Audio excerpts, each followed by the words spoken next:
Esta conferencia se llama Las simetrías restauradas, y el resumen de lo que quiero mostrar en ella es el siguiente. Hay una suposición acrítica y un equívoco lógico dentro de la argumentación formal de Benatar, lo que genera la famosa asimetría. Resueltos ambos problemas, la asimetría no se infiere.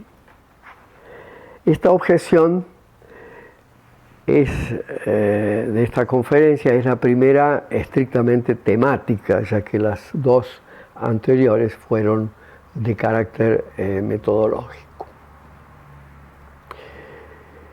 Voy a tratar de presentar aquí estas ideas más sucintamente, ya que ella ha sido expuesta en detalle en varios textos publicados, sobre todo en mi Crítica de la Moral Afirmativa, segunda edición de 2014, y en inglés en el artículo Quality of Human Life and Non-Existence de 2011. Pero antes de entrar en materia, quiero hacer 4 aclaraciones previas necesarias. En primer lugar, yo soy un pesimista antinatalista desde los años 70 y 80 del siglo pasado, mucho antes de la publicación del libro de Benatar. Mi proyecto de ética negativa, un libro con su primer capítulo sobre la inmoralidad de la procreación, es de 1989. Como fue escrita en portugués por un argentino, no tuvo difusión por el mundo. Pero esto muestra que yo no me cuento entre los que resisten desesperadamente, en la expresión de Benatar, a las tesis antinatalistas o se escandalizan por ellas. Por el contrario, ya comencé a mostrar en la conferencia anterior que la posición de Benatar no es, en mi visión, enteramente pesimista, y reafirmaré eso más adelante, sobre todo en la cuestión del suicidio.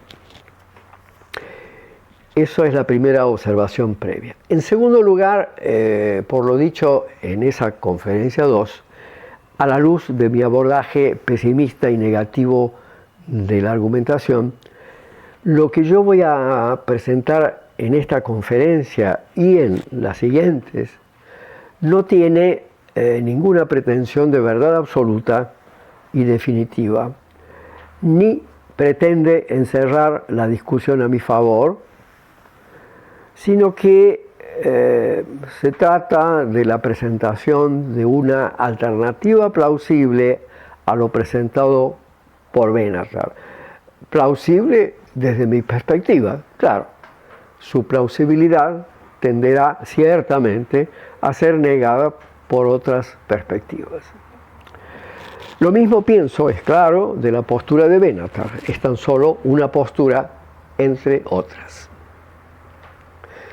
Por eso, en tercer lugar, debe ser recordado que la tesis antinatalista que proclama que tener hijos es moralmente problemático, no se reduce a la obra de Benatar ni a los específicos términos en los que él ha planteado la cuestión, por más interesante que sea ese planteo. Esto significa que dar una respuesta adecuada y plausible a la cuestión antinatalista no se reduce a tratar de resolver los acertijos de Benatar o a tratar de refutar su asimetría o su argumento de la calidad de la vida. Podemos rehusarnos a jugar según quien da las cartas. podemos querer enfocar el problema antinatalista de otras maneras. Doy un ejemplo. Benatar formula la tesis antinatalista utilizando como categoría central el serio daño, el serious harm, que se hace al naciente cuando se lo pone en el mundo. Pero se puede sostener la tesis antinatalista sin colocar la categoría de serio daño como central, como lo mostraré al final de esta conferencia. Y por fin, en cuarto y último lugar, debido a las profusas discusiones que han aparecido durante los últimos años en torno del libro de Benatar, no es imposible que algunas de mis ideas y puntos de vista coincidan parcialmente con las de otros autores. Pero como mis objeciones están siempre estrechamente vinculadas con mi propia filosofía, en particular con mi ética negativa, ellas siempre tienen un sello particular a pesar de esas eventuales coincidencias.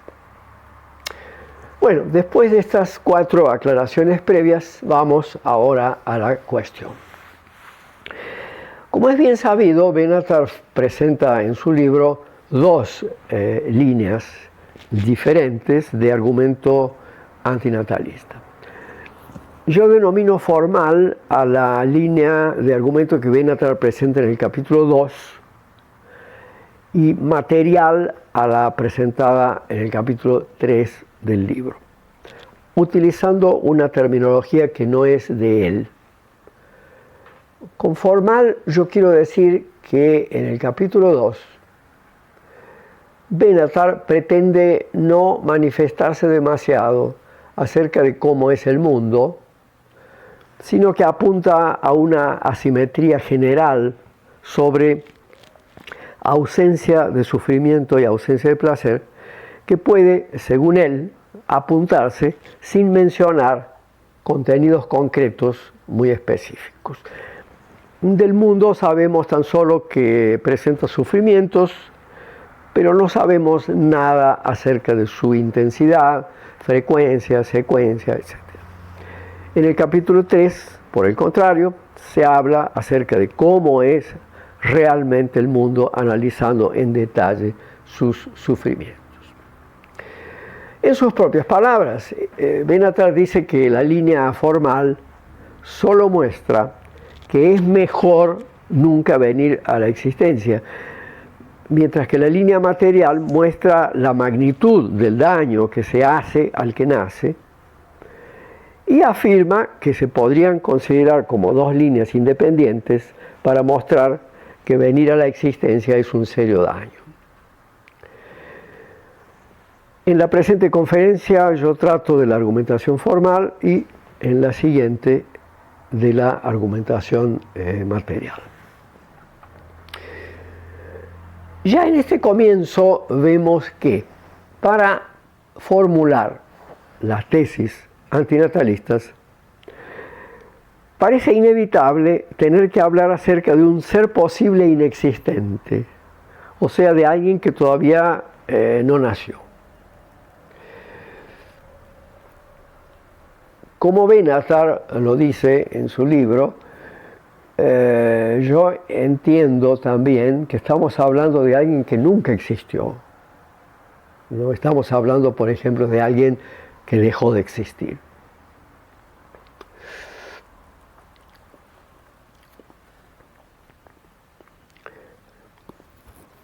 Enseguida vemos que hay al menos 2 maneras de entender ese ser posible inexistente. En una de esas concepciones nosotros podemos tener un acceso indirecto a sus intereses y en otra no tenemos ese acceso de modo alguno.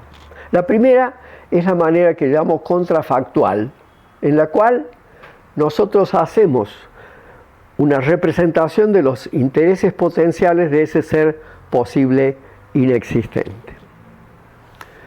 En la segunda manera de concebir a ese ser posible, lo concebimos como un total y absoluto no existente, del cual no sabemos absolutamente nada, porque Él no es nada y nada podemos decir sobre Él. Y llamo a esto la concepción vacía del ser posible inexistente. En la concepción vacía no disponemos de ninguna representación, ni factual ni contrafactual, de los intereses potenciales del ser posible inexistente. E inclusive sospechamos que hablar de esos intereses es sin sentido, porque un ser inexistente no puede tener intereses, ni siquiera intereses potenciales. Muy bien, por lo que dice en sus escritos, tanto en su libro como en textos posteriores, parece ser el caso que Benatar utiliza la primera noción de ser posible inexistente, o sea, la concepción contrafactual, cuando supone que, si pudiera ser consultado, teniendo informaciones relevantes sobre los sufrimientos del mundo, ese ser posible elegiría ciertamente no nacer. Esto parece claro en textos como los siguientes. Cito Benatar, él le dice lo siguiente: aquellos que ciertamente deciden tener un hijo pueden hacerlo por numerosas razones, pero entre esas razones no pueden estar los intereses del hijo potencial. Uno nunca puede tener un hijo en beneficio del hijo. Hasta ahí la cita. Pocas páginas después, él afirma lo siguiente, cito: no solo este daño es realmente evitable, sino que es totalmente sin sentido, al menos si consideramos solo los intereses de la persona potencial y no también los intereses que otros pueden tener en que esa persona venga a la existencia. Hasta ahí la cita. Hay otros varios momentos del libro en donde se afirma que los intereses potenciales del ser posible e inexistente serían intereses en no nacer. Cito aquí algunas páginas 31, 34. En la página 54 del libro, él dice, cito: he argumentado de que hacer que personas posibles se tornen actuales no está en sus intereses. Bueno, estas citas sugieren que Benatar considera legítima una representación contrafactual de los intereses potenciales del posible naciente para decidir la cuestión de la moralidad de la procreación. Con esto se puede responder a la cuestión planteada por algunos críticos de Benatar, que es la dificultad de hablar de los intereses de un ser que nunca existió, y por consiguiente el sinsentido de decir que ese ser inexistente ha sido beneficiado por no haber nacido. Obviamente, esta crítica utiliza la noción vacía del ser posible inexistente, y Benatar responde desde la noción contrafactual. Él escribe, cito: obviamente estos intereses solo existen en el mundo posible en el cual la persona existe. Pero esto no nos impide hacer juicios acerca del valor de un mundo posible alternativo, y de hacer eso en referencia a los intereses de la persona en el mundo posible en donde ella existe. Así, sigue la cita, nosotros decimos que alguien que existe, de alguien que existe, que habría sido mejor para él no existe nunca. Si alguien no existe, nosotros podemos decir de él que si hubiera existido, habría sido mejor para él no haber existido nunca. Hasta ahí la cita. Pero lo que Benatar hace, de hecho, en todas las citas anteriores, parece algo más fuerte. Él no solo está suponiendo, a partir de un ser ya existente, que habría sido mejor para él nunca haber nacido, que es una suposición en gran medida factual, sino que está suponiendo que al no procrear, estamos favoreciendo los intereses potenciales de un ser posible que aún no vino a la existencia, suponiendo de manera totalmente contrafactual ahora que él no tendría interés en nacer en un mundo lleno de sufrimientos. Aquí no parece que se está hablando retrospectivamente a partir de un ser ya existente, factualmente, sino prospectivamente acerca de los intereses de un ser contrafactualmente existente que puede, por representación, dar a conocer sus claros intereses en no nacer. Bueno, yo no tengo las desconfianzas que históricamente se remontan a algunos célebres diálogos de Platón del último periodo acerca del sentido que tiene hablar de lo que no existe. Creo que esto es un procedimiento perfectamente aceptable. Suponer contrafactualmente lo que alguien que aún no existe pensaría acerca de su propio nacimiento. Como Benatar lo dice, se trata de una exploración de mundos posibles alternativos. El problema no es ese. El problema es el siguiente. ¿Cómo sabe Benatar que esos y solo esos son los intereses potenciales del ser posible inexistente? ¿De dónde obtuvo la certeza de esa información? La mejor forma de saber que estamos respetando los intereses potenciales del ser posible inexistente sería obtener directamente su asentimiento, pero esto es imposible por razones obvias. Pero lo que no está claro es cómo sabe Benatar que los intereses potenciales del naciente son siempre y fatalmente preferir no nacer, al menos sin disponer ya de algunas informaciones materiales sobre el mundo que no podemos utilizar aún en la prueba puramente formal. Pues, a diferencia del mundo factual, que es muy estrecho, el mundo contrafactual es inmenso y se abre en todas las direcciones.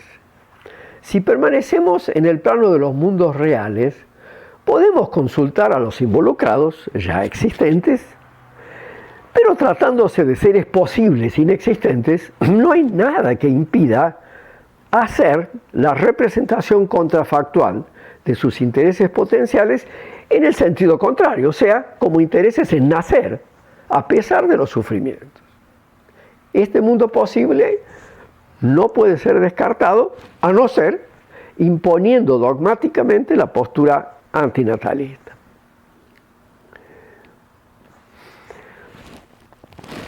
Si una representación contrafactual de los intereses potenciales del ser posible inexistente es legítima, como Benatar parece reconocerlo, tanto pueden entenderse esos intereses como intereses en no nacer por causa de los sufrimientos, como en nacer a pesar de ellos. Pero si esto es así, puede no ser obvio que no privamos a nadie de nada no haciéndole nacer, ya que si podemos reconstruir los intereses potenciales del posible naciente, en el sentido de querer nacer a pesar de todo, claro que podemos decir que lo perjudicamos no haciéndolo nacer. Y que lo perjudicamos desde el punto de vista de sus intereses potenciales, contrafactualmente representados, y no desde el punto de vista de los intereses de sus progenitores.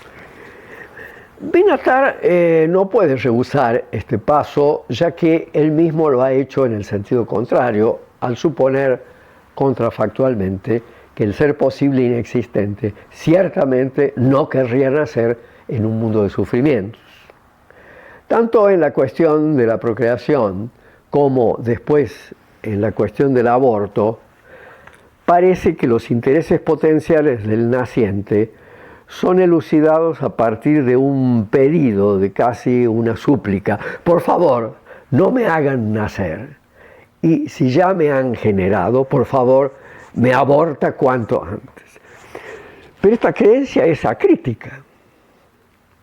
Lo que quiero mostrar aquí, siguiendo lo expuesto en la objeción metodológica 2 de la conferencia anterior, es que hay en la argumentación de Benatar una serie de presupuestos que tenemos que engullir para que los resultados pretendidos por él salgan al final. Y aquí encontramos uno de sus presupuestos más importantes. Como esto es crucial tanto para esta objeción 3 como para la número 5 sobre el aborto, formulo aquí lo que yo voy a llamar la premisa implícita PI en la argumentación de Benatar. La PI dice lo siguiente: los intereses potenciales del naciente, si concebido como un ser racional, son intereses de no nacer en una vida llena de sufrimientos.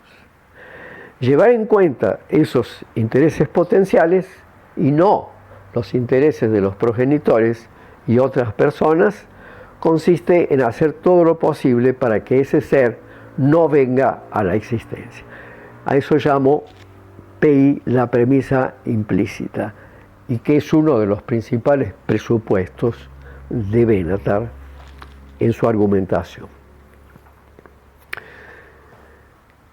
Pero esta manera de representar los intereses potenciales del posible naciente es dogmática, porque no podemos suponer que el que no hacemos nacer comparte nuestras ideas sobre la vida y el nacimiento.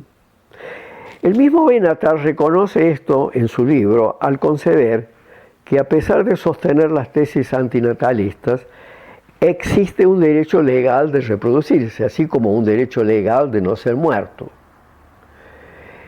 Y en uno de sus textos posteriores al libro, Benatar escribe lo siguiente. Dice así: nosotros también tenemos que considerar el hecho de que existe desacuerdo acerca de si venir a la existencia es un daño. Aunque yo pienso que lo es, dice él, no se sigue de esto que yo deba forzosamente imponer mi punto de vista sobre otros, matándolos sin su permiso. Hasta ahí la cita. Pero si hay desacuerdos razonables sobre si venir a la existencia es un serio daño, esto tiene impacto no solo en la cuestión del matar seres existentes, sino también en el de procrear seres inexistentes. Benatar no puede saber con certeza si realmente está defendiendo los intereses potenciales del ser posible inexistente asumiendo la PI. Una consecuencia de abandonar la PI como única opción es que la posibilidad de hacer la representación contrafactual de los intereses potenciales del ser posible inexistente en las dos direcciones, siguiendo la PI o en la dirección contraria, restablece las simetrías que Benatar quería suprimir cuando formuló su famosa asimetría. Pues es claro que a la luz de la reconstrucción contrafactual que hagamos, tanto podemos perjudicar como beneficiar al ser posible inexistente, si contrariamos o favorecemos sus intereses potenciales, o sea, si aceptamos PI o no. De manera que en esta concepción de ser posible inexistente, la simetría es total. En su suposición contrafactual, Benatar parece utilizar una concepción racionalista del ser humano, según la cual cualquier humano que sepa que va a sufrir se sentirá perjudicado por haber nacido. Pero esta concepción se podría desafiar si pensamos que al hacer esa representación podríamos suponer que el ser posible inexistente es un ser humano tal como lo conocemos, no un ser totalmente racional, sino un ser en gran medida movido por emociones y sentimientos. Si suponemos un ser humano así, es perfectamente posible que el ser posible inexistente pueda preferir nacer a pesar de los sufrimientos, aun cuando esto repugne a una concepción racionalista de lo humano. Pero ahora supongamos que no utilizamos la noción contrafactual de ser posible e inexistente y preferimos utilizar la otra, la concepción vacía. En ese caso las simetrías también se restablecen, puesto que si no podemos decir absolutamente nada con sentido acerca de ese ser posible e inexistente, porque no tenemos ninguna manera, ni siquiera indirecta, de saber algo acerca de sus intereses potenciales, entonces no podemos decir que lo beneficiamos al no hacerle nacer, ni que lo perjudicamos al hacerle nacer, o lo contrario, ya que un total inexistente no tiene intereses que podamos respetar o agredir, de manera que aquí también la simetría total se mantiene. Resumiendo esta parte, si utilizamos la concepción contrafactual de ser posible e inexistente, podemos perjudicarlo o beneficiarlo según la reconstrucción contrafactual que hagamos de sus intereses potenciales. Y si usamos la concepción vacía, no podemos decir ni que lo beneficiamos ni que lo perjudicamos porque no sabemos absolutamente nada sobre él. O podemos privarlo de algo en los dos casos, o no podemos privarlo de nada en los dos casos. Simetría total.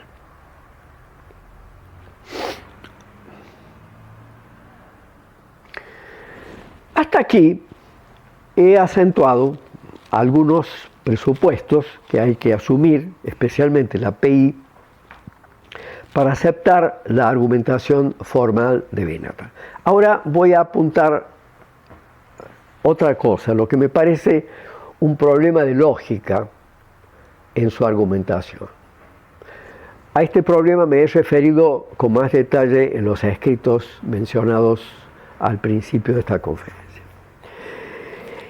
Ese problema de lógica consiste, diciéndolo resumidamente, en que Benatar consigue construir su famosa asimetría pasando ilegítimamente, en mi entender, de una de las dos concepciones de ser posible inexistente a la otra durante su argumentación cuando aborda la cuestión de las ausencias de placer y de dolor en sus consideraciones.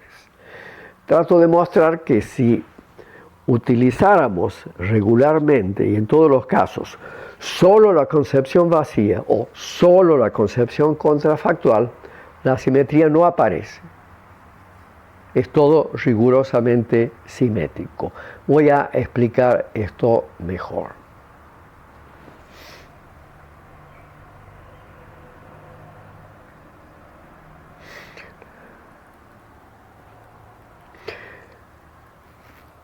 Existe una falacia lógica o lógico-lingüística consistente en cambiar durante la argumentación el significado o alcance de un concepto o término.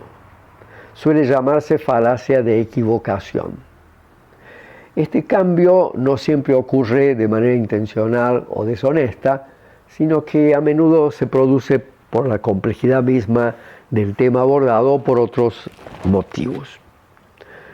Como sabemos, en concepciones más modernas, una falacia dejó de ser una estrategia malvada que alguien utiliza para engañar intencionalmente a otras personas, sino que es un recurso argumentativo en el cual se violan ciertas reglas discursivas y en donde el argumentador se engaña a sí mismo, no siendo susceptible de condenación moral por cometer la falacia. Me parece que ese es el caso de Benatar. Él plantea su famosa asimetría en el plano de las ausencias de placer y de sufrimiento. Él sostiene que no se priva de placeres a nadie cuando no procreamos, mientras que sí libramos a alguien de sufrimiento cuando no procreamos. De eso infiere que cuando nos abstenemos de procrear, nadie es perjudicado y alguien es beneficiado. Por eso no estamos haciendo nada moralmente errado al no procrear, pero podemos estar haciendo algo moralmente errado procreando. Como ya fue repetido hasta el cansancio en las discusiones, él comienza defendiendo la afirmación número 3 en su libro, cito: dice, la ausencia de dolor es buena, aun cuando esto bueno no sea disfrutado por nadie. Hasta ahí la cita, tratando de mostrar que esto no es una afirmación incoherente. Él dice que 3 hace una afirmación, cito, con referencia a los intereses potenciales de una persona, sea que exista o no esa persona. Hasta ahí la cita. Se puede decir que a pesar de que no sabemos quién es o quién era, quién podría ser esa persona, cito, quien quiera que esa persona pueda ser, el evitarle dolor es algo bueno cuando juzgado de acuerdo con sus intereses potenciales. Hasta ahí la cita. Bueno, aquí Benatar concibe al ser posible inexistente en términos rigurosamente contrafactuales, reconstruyendo sus intereses potenciales como siendo los intereses de alguien lo suficientemente racional como para que obviamente no quiera nacer en un mundo que le provocará sufrimientos. En una palabra, asumiendo plenamente la PI. Según él, estamos totalmente seguros de eso, no precisamos que nadie esté presente, ni saber quién sería ese ser posible. Sabemos con total certeza que estamos respetando sus intereses potenciales al no hacerle nacer, pues lo presuponemos como un ser racional. Por otro lado, la afirmación 4 del libro dice que, cito, la ausencia de placer no es mala a menos que haya alguien para quien esa ausencia sea una privación. Hasta ahí la cita. Pero para hacer esta afirmación, y este es el punto, el ser posible inexistente pasa a ser entendido ahora en la concepción vacía. Si no hay nadie que vaya a ser perjudicado por la ausencia de placer, entonces no hacemos nada malo al no hacer nacer, porque no hay nadie que vaya a ser privado de nada. Pero si continuáramos utilizando la noción contrafactual de ser posible inexistente, que es la que veníamos utilizando hasta ahora en la argumentación, no se ve por qué no podríamos decir lo mismo que en el caso de 3. Podríamos decir, parafraseando, que aún cuando no sabemos quién esa persona puede ser o quién esa persona puede haber sido, el privar de placer es malo cuando juzgado en términos de sus intereses potenciales reconstruidos.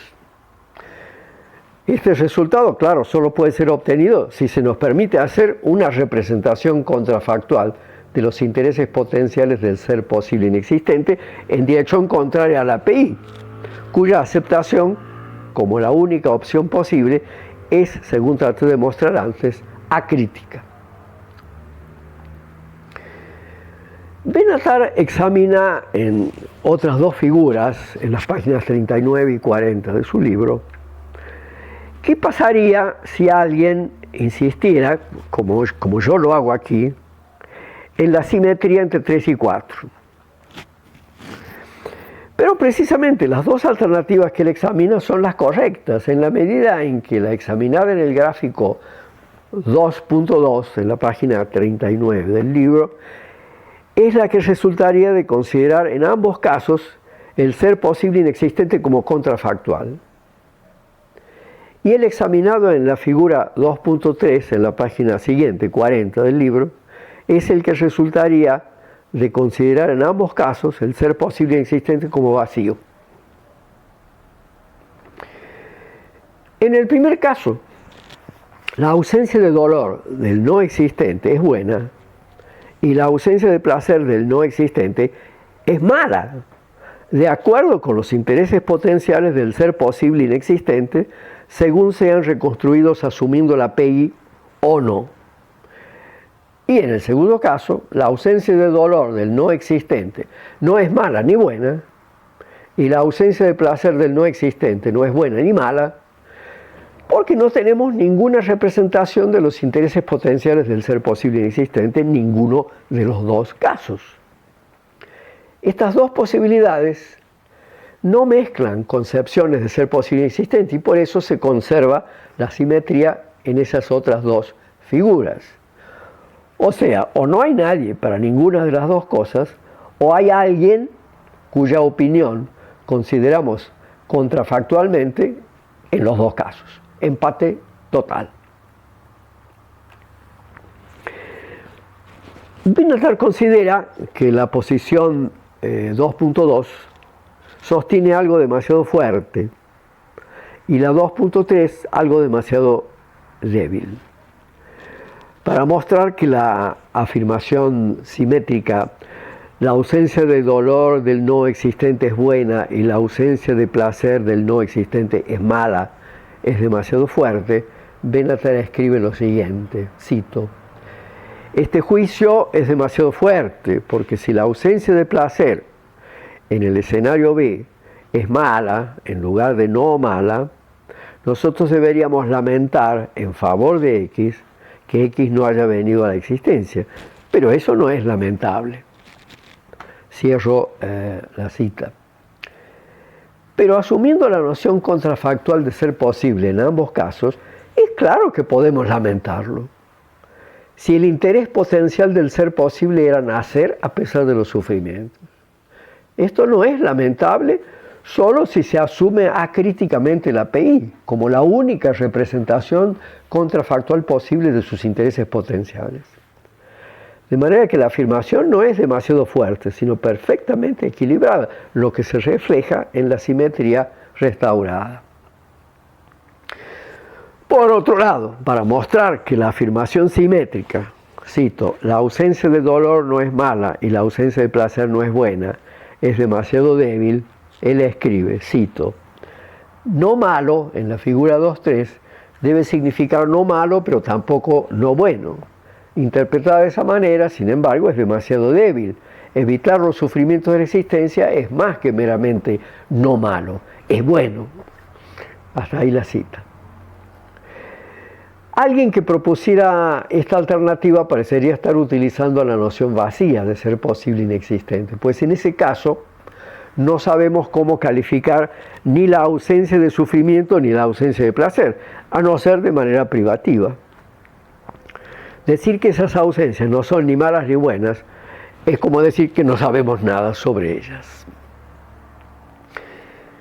Pero si esto es así, todo queda empatado de nuevo, ya que, usando esta noción de ser posible inexistente, no podemos decir que la ausencia de dolor sea buena, porque no hay nadie para gozar de ese beneficio, así como tampoco podemos decir que la ausencia de placer sea mala, porque no hay nadie para sufrir esa carencia. No podemos decir absolutamente nada en ningún caso. De manera que la afirmación inicial no es demasiado débil, sino perfectamente equilibrada, lo que se refleja en la simetría restaurada. Todo esto que dije, claro, supone que nos mantenemos en el plano formal, que no disponemos aún de las informaciones materiales del capítulo 3. Soy consciente de que varios otros críticos de Benatar han presentado argumentos tratando de restablecer las simetrías, aun cuando ninguno de ellos, que yo sepa, haya utilizado mi recurso de las dos nociones de ser posible e inexistente. En sus respuestas, Benatar ha afirmado, en el tono categórico característico del optimismo argumentativo criticado en la conferencia anterior, que todas esas tentativas fallan en todos los puntos.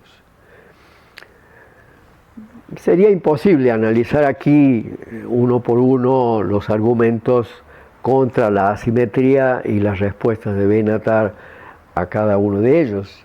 De manera que voy a referirme aquí tan solo a una réplica que me parece crucial. Benatar admite en una breve nota a pie de página de su libro, la página 31, que, cito, uno podría, lógicamente, hacer afirmaciones simétricas sobre la ausencia de placer, que cuando se juzga en términos de los intereses potenciales de una persona, que existe o no, la ausencia de placer es mala. Pero añade, sin embargo, 4 sugiere que esta afirmación simétrica, aunque lógicamente posible, es en realidad falsa. Hasta ahí la cita. En otros lugares él insiste en que sus críticos reconstruyen mal su asimetría principal, interpretándola lógicamente, cuando lo que él pretende es que sea axiológica. Cito, él dice, el error en esta objeción es que reconstruye mal mi asimetría básica como siendo lógica más que axiológica. Nosotros ciertamente podemos lógicamente declarar que así como los sufrimientos ausentes en el escenario B son buenos, así los placeres ausentes son malos. El problema es, como sugerí, que nosotros no tenemos que afirmar eso. Hasta ahí la cita. Para alguien que exige siempre claridad y definiciones precisas de los términos que usa, es extraño que Benatar no aclare su definición de axiológico. Yo supongo que si lo opone a lógico, axiológico se refiere a cuestiones materiales de valor y no a relaciones puramente formales. En ese sentido, el restablecimiento de las simetrías que yo traté de hacer aquí no es en absoluto puramente lógico, sino enteramente axiológico. En efecto, la asimetría principal de Benatar no fue rechazada por una cuestión de simetría lógica, sino por consideraciones de contenido valorativo. Es perfectamente posible que alguien, en una consideración contrafactual admisible, no se sienta perjudicado por ser lanzado en un mundo de sufrimientos y que se sienta perjudicado por ser privado de los placeres que podría tener. Esto es psicológica y existencialmente posible, no tan solo lógicamente posible. La simetría que se restablece no es puramente lógico-formal, sino una simetría de preferencias sustentables. Benatar tiene dificultades, como ya vimos en la conferencia 2, para aceptar alternativas a su pensamiento que él no vea como errores o posturas equivocadas. Para mostrar que sus propias consideraciones no son puramente lógicas, sino axiológicas, Benatar defiende su asimetría central en virtud del poder explicativo que tiene para aceptar otras 4 asimetrías que a él le parecen ampliamente compartidas e intuitivas. Trataré de mostrar en la parte final de esta conferencia que, utilizando la distinción entre las 2 nociones de ser posible e inexistente, se puede restablecer todas las simetrías negadas por las 4 pretensas asimetrías de apoyo, por más intuitivas que psicológicamente parezcan. El problema aquí no es que una idea sea intuitiva o contraintuitiva, sino que no todos consideramos intuitivas o contraintuitivas las mismas cosas. La intuitividad o su falta también son Gestalt dependent, dependientes de Gestalt. Es difícil, si no imposible, encontrar algo que sea intuitivo para todos, sin ninguna excepción.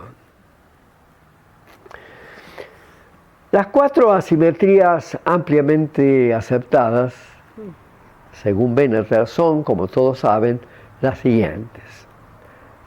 Enuncio. 1.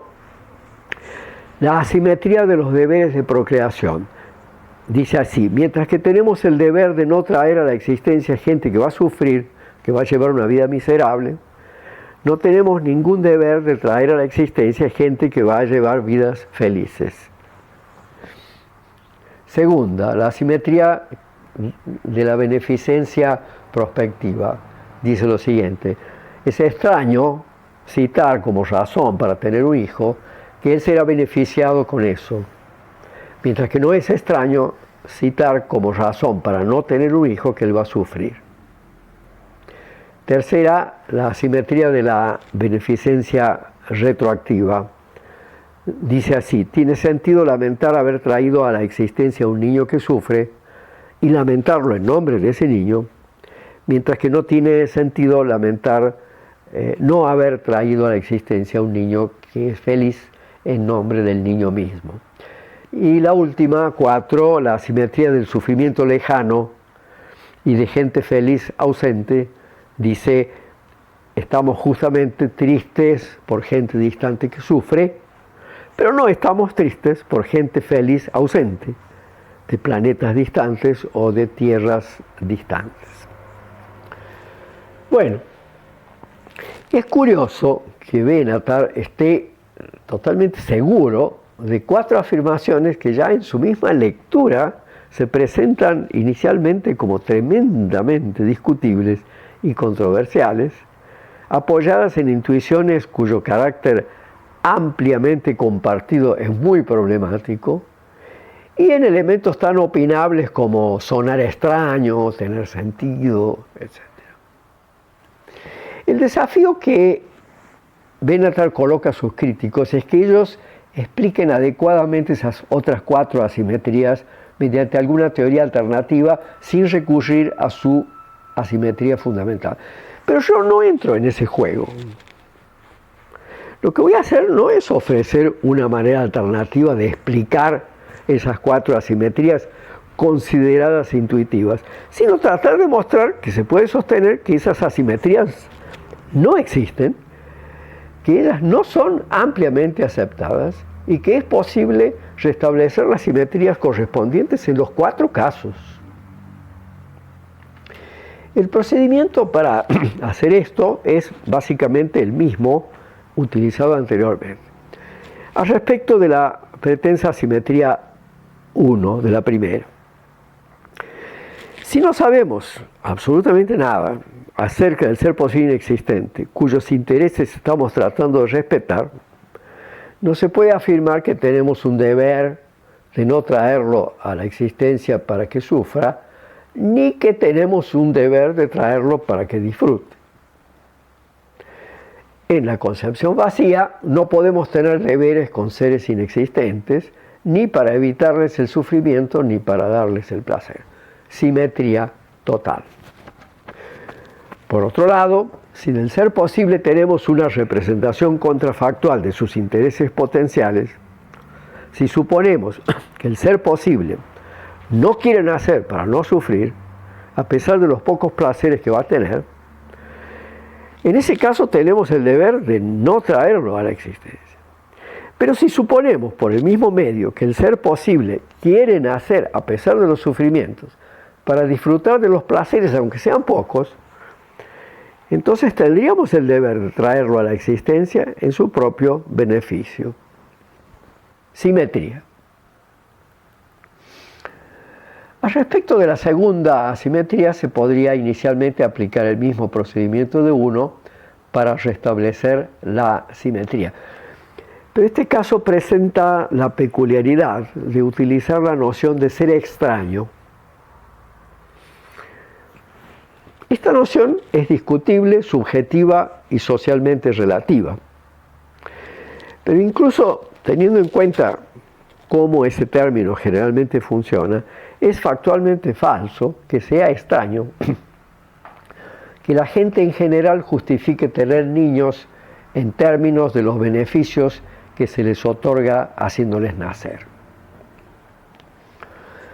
Muchas personas, tal vez la mayoría, manifiestan que han tenido hijos para que ellos disfruten de los beneficios de la vida, que esa ha sido su intención, sobre todo si tienen buenas condiciones de vida. Y esto se hace llevando en cuenta los intereses del que nace. Esto ya ha sido notado inclusive por otros críticos de Benatar. Por el contrario, sonaría muy extraño en nuestra sociedad decir que no vamos a tener hijos para evitarles las penurias de la vida. No hacer sufrir es aceptado como un mínimo moral exigible, pero corrientemente nadie vería los sufrimientos de la vida como un motivo para no tener hijos. Si algún filósofo dijese eso en un grupo de personas simples, todos lo mirarían con curiosidad y habría de inmediato un rechazo y tal vez algunas risas. Solo cuando nos referimos a los niños que sabemos que van a nacer con graves deficiencias, no suena extraño a esa gente decir que queremos evitar tenerlos para su propio bien. Y aún en esos casos puede sonar extraño, sobre todo en estos tiempos de inclusión social desenfrenada y valorización de la vida de deficientes. En sus réplicas a David Spurrett, Benatar dice que las observaciones de su crítico contra algunas de sus asimetrías de apoyo son falsas o irrelevantes porque traen a cuento intuiciones de personas sin instrucción en esos temas. Esto quiere decir entonces que la expresión widely accepted, ampliamente aceptado, tiene que entenderse como ampliamente aceptado entre personas con instrucción. ¿Por qué eso debe ser así? Ya que las tesis antinatalistas no dicen que es inmoral que las personas instruidas tengan hijos, sino que es inmoral que cualquier persona, con independencia de su grado de educación, los tenga, puede ser razonable y relevante tomar en cuenta también intuiciones de personas no instruidas cuando se discute sobre nacimiento y procreación. Ciertamente, esas personas no participan de sofisticadas discusiones en congresos de filosofía, pero tienen sus propias intuiciones sobre lo que significa tener hijos. Y estamos hablando de intuiciones. Benatar no está tratando de mostrar que sus 4 asimetrías son lógicamente correctas. No, él está tratando de mostrar que son ampliamente aceptadas como intuitivas. Pero pensemos que el 70% de la humanidad es compuesta por trabajadores, personas pobres y humildes. Las tesis antinatalistas no los afectan. No es razonable que todo tipo de personas tengan voz y voto cuando se está discutiendo su extinción. Descartar totalmente esas intuiciones como engañosas y despreciables es tan solo una de las actitudes perfectamente posible delante de ellas, pero que también podría ser visto como un recurso ad hoc para desclasificar intuiciones contrarias a las nuestras. ¿Cómo decidir que las intuiciones de unos son mejores y más confiables que las intuiciones de otros? Es razonable que en una discusión de filosofía aparezcan conflictos de intuiciones y es legítimo que defendamos las nuestras, pero sin eliminar las alternativas como indignas de ser consideradas. En lo que se refiere a 3, o sea, a la tercera pretensa asimetría, el mismo procedimiento puede ser aplicado y el lector ya podría hacerlo por sí mismo, pero lo hago por última vez por mérito de exhaustividad. Si utilizamos la noción contrafactual de ser posible e inexistente, tiene sentido, sí, lamentar haber traído a la existencia a un niño que sufre, si en la representación contrafactual ese niño podría manifestar interés en no nacer. Y podría tener sentido lamentar no haber traído a la existencia a un niño para que sea feliz, si en la representación contrafactual ese niño podría manifestar interés en nacer. Y si el ser posible es concebido de manera vacía, no podemos lamentar nada en ninguno de los dos casos. A esta altura todo esto ya debe ser obvio. Pero además de esto, aquí también, en esta tercera asimetría, encontramos un conflicto de intuiciones. Es claro que alguien sí puede lamentar, en beneficio de los niños, el hecho de que no hayan nacido, bajo el argumento muy común de que si ellos pudieran dar su opinión, al menos a los niños que fueran a nacer sanos, les gustaría vivir, y desearían que sus madres no se abstuvieran de hacerlos nacer. Aquí también, si el filósofo estuviera entre gente simple, ellos lo mirarían con espanto o se reirían de él si lo escuchasen decir que tiene buenas condiciones económicas y de salud, pero que no va a tener hijos para que no sufran. Y pensarían que está loco si manifestase que no se arrepiente en absoluto de no haber tenido hijos, que podrían haber llevado vidas muy felices a su lado. Por último, en lo que se refiere a la cuarta pretensa asimetría, es perfectamente plausible que alguien se entere de la existencia de una gran isla deshabitada y piense en cómo ese lugar sería placentero si hubiera en él, por ejemplo, un parque de atracciones. No hay nada de extraño en el hecho de que alguien con ese proyecto en mente, que por alguna razón no pudo realizar, se sienta mal por las muchas personas que podrían disfrutar de ello y que no podrán contar con ese placer. De nuevo, estamos tristes por ellos y no solo por nosotros. No estoy sosteniendo aquí que esta idea debería defenderse. Yo, como antinatalista, ciertamente no la defendería. Solo estoy tratando de mostrar que esta idea no suena extraña en absoluto o que su sonar extraña no es tan ampliamente compartida como Benatar supone. Y ninguna de estas consideraciones es puramente lógica, sino que son todas axiológicas. Una consideración más general puede ser hecha aquí en este momento. El antinatalista analítico debería apoyarse más en sus sofisticadas argumentaciones, por más contraintuitivas que parezcan a la mayoría, en lugar de tratar de apelar a las intuiciones para apoyar sus tesis. Pues en el ámbito de las intuiciones, el antinatalismo enfrenta muchos conflictos y contraejemplos fáciles. El antinatalismo debería asumirse abiertamente como una tesis filosófica sólida, sin tratar de buscar apoyo en las intuiciones que le son muy poco favorables. Al menos por ahora, las intuiciones están fuertemente del lado pro-natalista. A final de cuentas, yo concuerdo plenamente con Benatar en que es siempre mejor no nacer a una vida con sufrimientos que nacer a una vida con placeres. Pero no creo que su línea formal de argumento con su famosa asimetría consiga probar eso. Son necesarios elementos materiales. Hace falta saber algo más acerca de cómo son esos sufrimientos y esos placeres. No se puede decidir eso en el plano puramente formal. Tenemos que disponer de más informaciones. Creo que la asimetría, al menos en una línea de argumento, no funciona, pero acepto todos los resultados que Benatar pretende obtener con ella.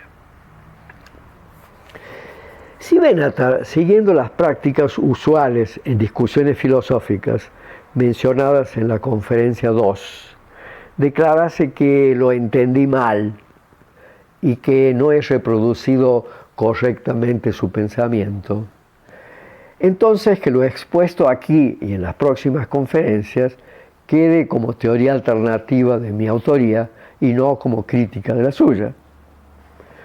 Pues decir que interpreté mal su pensamiento, suponiendo que esto sea verdad, no implica que el mío sea absurdo o insustentable. Lo más importante no es tratar de mostrar que Benatar está equivocado, sino tratar de precisar la naturaleza y alcances del antinatalismo, considerando y tomando en serio varias perspectivas y no tan solo la suya.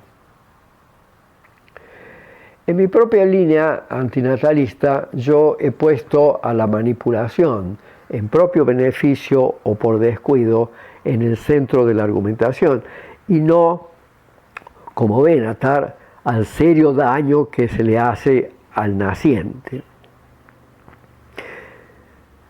En mi línea, siempre que procreamos, manipulamos al que hacemos nacer. lo usamos como medio para nuestro propio beneficio, en el caso de las procreaciones voluntarias, o procreamos por descuido y negligencia en el caso de las procreaciones por accidente. Además de procrear para nuestro propio beneficio, largamos al naciente no a un mundo en donde seguramente sufrirá, pues ese daño es algo en alguna medida dependiente del punto de vista interno de cada uno, sino a un mundo cuyo sufrimiento no sabemos cómo el naciente va a poder enfrentar, lo que configura una apuesta irresponsable cuyos costos serán pagados por el que nace. En algunas partes de su libro, Benatar alude a este argumento de la apuesta irresponsable como una especie de ruleta china. El sufrimiento es un término relativo y controversial. La manipulación, en cambio, es un hecho evidente y objetivo, mucho más difícil de negar. Es posible procrear con poco sufrimiento, pero no es posible procrear sin mucha manipulación.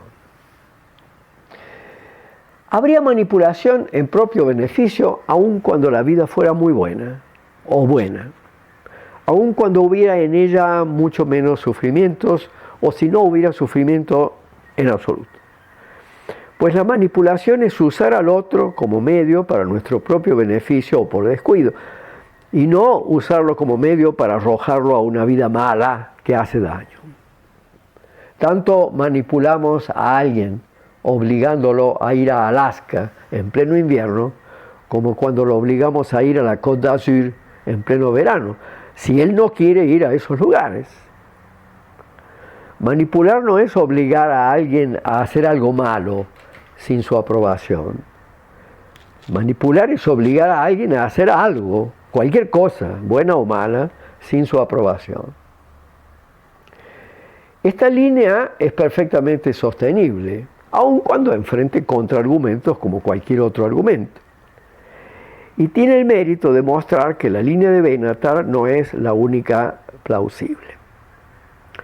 Sin embargo, creo que esta línea alternativa tampoco resiste a la prueba de la representación contrafactual de los intereses potenciales del ser posible e inexistente. ¿Por qué? Porque así como en la argumentación basada en la imposición del serio daño, Benatar, el ser posible e inexistente podía, en una posible representación contrafactual de sus intereses potenciales, manifestar que querían hacer a pesar de los sufrimientos. De manera semejante, en mi línea de argumento, él podría manifestar que querían hacer a pesar de la manipulación que sus progenitores harán con él en propio beneficio o por descuido. Esto parece dar una carta bastante fuerte a los pronatalistas que sostienen que el mundo no es tan malo hasta el punto de considerar inmoral a la procreación. La respuesta a esto está en que, aunque nos cueste aceptarlo, el pronatalismo no es una postura absurda o insostenible desde el punto de vista moral. Como el mismo Benatar lo dice, la cuestión del nacimiento está sometida a discordancia razonable y no podemos imponer el punto de vista antinatalista, sino tan solo defenderlo con los que consideremos nuestros mejores argumentos. Y debemos admitir, aunque sea a regañadientes, que debemos permitir un derecho a la procreación y que los procreadores no pueden ser perseguidos como delincuentes. Aunque nos pese, somos antinatalistas en medio de pronatalistas. Podemos seguir siendo antinatalistas como una postura dependiente de una perspectiva y no como una tesis universalmente válida desde todas las perspectivas. Esto significa que el antinatalismo no es la única e inevitable salida moral para el problema del nacimiento y la procreación. En base al argumento de la manipulación en propio beneficio o por descuido y de la apuesta irresponsable, decidimos no procrear, aun cuando admitimos que el ser posible inexistente podría querer nacer y podemos estar contrariando su interés si no aceptamos acríticamente la PI. Aquí tenemos que tomar una decisión.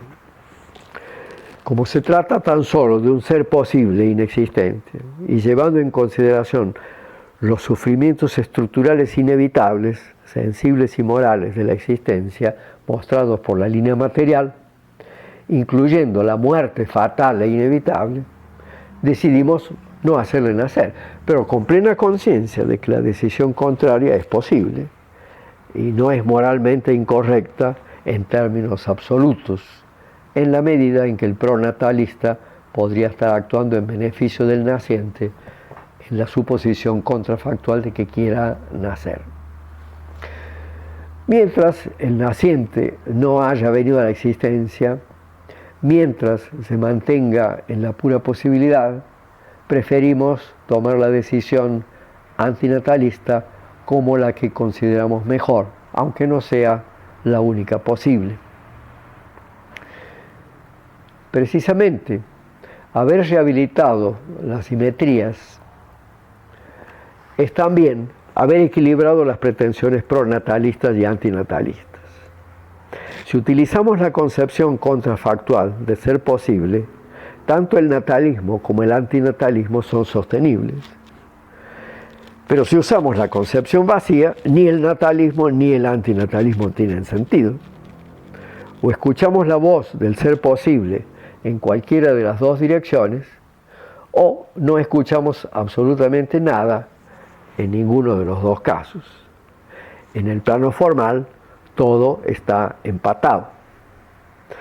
Sostengo que las asimetrías relevantes para mostrar las tesis antinatalistas son proporcionadas por la argumentación material que voy a considerar en la próxima conferencia.